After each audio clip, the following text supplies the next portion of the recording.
ખાતે યુથ કોંગ્રેસનું વિરોધ પ્રદર્શન ત્યારે મોંઘવારી અને નીટ પેપર લીક મુદ્દે વિરોધ કરવામાં આવી રહ્યો છે। TB3 રસ્તા પાસે કાર્યકરો રસ્તા પર ઉતર્યા અને વિરોધના પગલે વિસ્તારમાં ટ્રાફિક જામની પરિસ્થિતિ પણ સર્જાઈ છે। તો પોલીસે 6 યુથ કોંગ્રેસ કાર્યકરોની અટકાયત પણ કરી લીધી છે। તો પાટણની આ તસવીરો સામે આવી છે કે જ્યાં યુથ કોંગ્રેસના કાર્યકરો દ્વારા વિરોધ કરવામાં આવી રહ્યો છે। તો નીટની પરીક્ષાને લઈને વિરોધ કરવામાં આવી રહ્યો છે અને રસ્તા પર ચક્કાજામ કરવામાં આવ્યો હોય તે પ્રકારની પરિસ્થિતિ જોવા મળી રહી છે। ટ્રાફિક જામની સમસ્યા પણ સર્જાઈ છે। સંવાદદાતા યશવંત અમારી સાથે જોડાઈ ગયા છે। યશવંત, યુથ કોંગ્રેસના જે કાર્યકરો છે તેમના દ્વારા વિરોધ પ્રદર્શન કરવામાં આવી રહ્યું છે, શું આખરે તેમના દ્વારા માંગ મૂકવામાં આવી રહી છે? ચોક્કસથી જે રીતના વાત કરવામાં તો પાટણના જે વહેલી સવારના યુથ કોંગ્રેસ દ્વારા જે યુથ કોંગ્રેસના કાર્યકરો હતા તેમના દ્વારા વિરોધ પ્રદર્શન કરવામાં આવ્યો હતો। જે વાત કરવામાં તો પાટણના ખાસ મુખ્ય જે TB3 રસ્તા છે તે TB3 રસ્તા આગળ આ સમગ્ર વિરોધ પ્રદર્શન કાર્યક્રમ આપવામાં આવ્યો હતો અને અલગ અલગ મુદ્દાઓ હતા।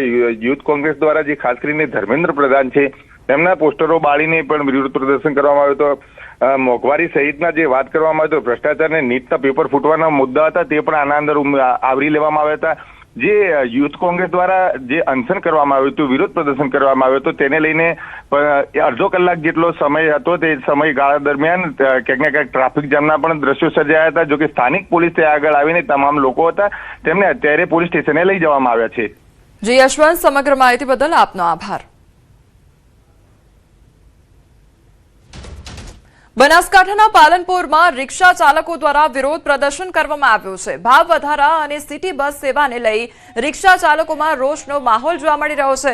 નગરપાલિકા હાય હાયના નારા સાથે વિરોધ નોંધાવવામાં આવ્યો છે અને સિટી બસ માટે સ્ટેન્ડ નક્કી કરવામાં આવે તેવી માંગ સાથે વિરોધ પ્રદર્શન કરવામાં આવી રહ્યું છે। તો સિટી બસના કારણે રોજગારી પર અસર થતી હોવાનો આક્ષેપ મૂકવામાં આવ્યો છે। રિક્ષા ચાલક સંગઠને વહીવટી તંત્રને ચેતવણી આપી છે, જો માંગણીઓ નહીં સ્વીકારાય તો ગાંધી ચિંધ્યા માર્ગે ઉગ્ર આંદોલનની ચીમકી પણ ઉચ્ચારવામાં આવી છે।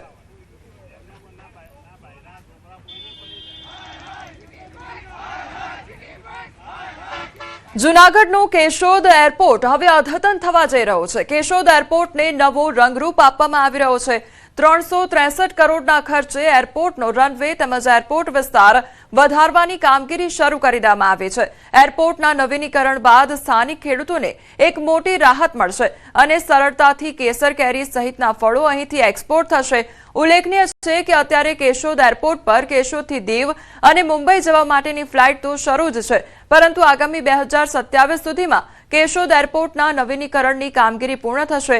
ત્યારબાદ એક નવી ભેટ અને જૂનાગઢ જિલ્લાના રોજગારીની તકો વધશે તેવી એક આશા વ્યક્ત થઈ રહી છે। તો કેશોદ એરપોર્ટ કાર્ગો એરપોર્ટ બનવા જઈ રહ્યું છે તેમજ એરપોર્ટ્સ ઓથોરિટી ઓફ ઇન્ડિયા દ્વારા કેટલીક એજન્સીઓને કામ સોંપી દેવામાં આવ્યું છે અને આગામી 1 થી 1.5 વર્ષની અંદર જ કેશોદ એરપોર્ટ પરથી પાયલટ બનવા માટેની વિશેષ ટ્રેનિંગ આપતી સંસ્થા ધમધમતી થઈ જશે।